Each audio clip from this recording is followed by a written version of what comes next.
दोस्तों, क्या आप जानते हैं कि महाभारत के युद्ध में किस योद्धा के रथ पर किस देवता का वास था? महाभारत काल में एक से बढ़कर एक पराक्रमी योद्धा थे, परंतु एक योद्धा को महारथी बनाने में एक विशिष्ट रथ की आवश्यकता होती है।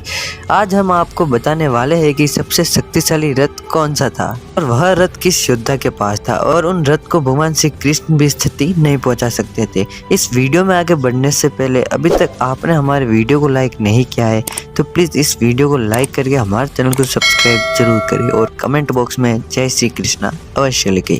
तो कौन से थे वे योद्धा? इनमें सबसे पहले नंबर पर आते हैं भीष्म पितामह। भीष्म के रथ बहुत ही ज़्यादा शक्तिशाली था और इस रथ को कोई भी किसी भी प्रकार से नष्ट नहीं कर सकते थे। इस रथ में इतनी शक्ति थी कि अगर भीष्म रथ से नीचे नहीं उतरते तो उनकी मृत्यु भी असंभव थी, क्योंकि भीष्म के रथ में 6 प्रकार के अश्व थे।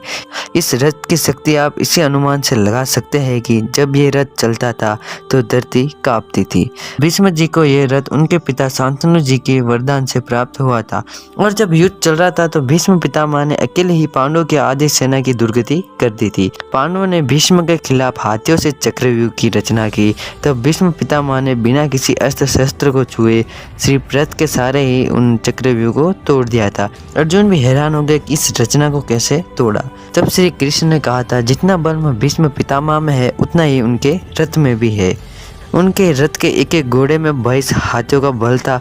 अर्जुन जी कहते हैं कि तब तो हम किसी भी रचना से भीष्म को परास्त नहीं कर सकते।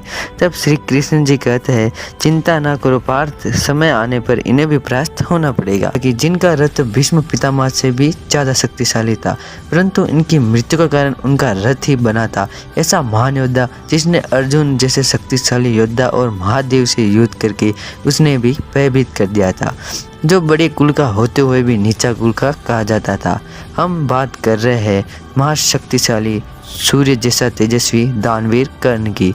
महारथी कर्ण को कौन नहीं जानता। उनके धनुर्धर की विद्या की प्रशंसा तो खुद भगवान श्री कृष्ण भी करते थे।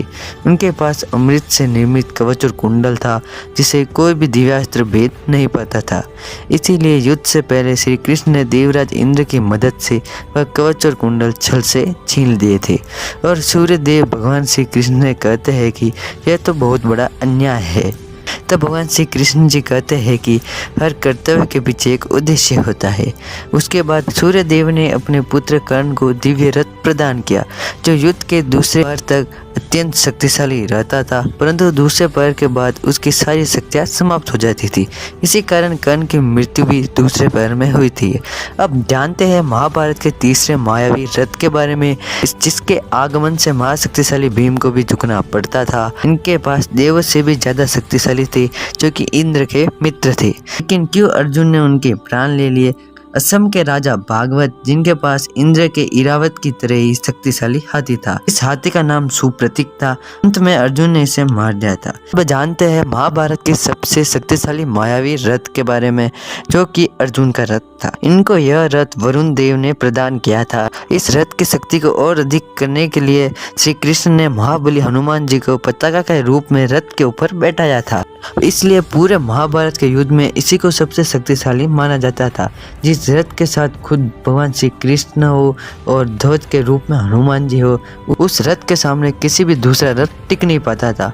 तो दोस्तों, आपको इस बारे में क्या कहना है, प्लीज़ कमेंट बॉक्स में ज़रूर बताएं। और अभी तक आपने हमारे चैनल को सब्सक्राइब नहीं किया है तो प्लीज़ उसे सब्सक्राइब कर लीजिए।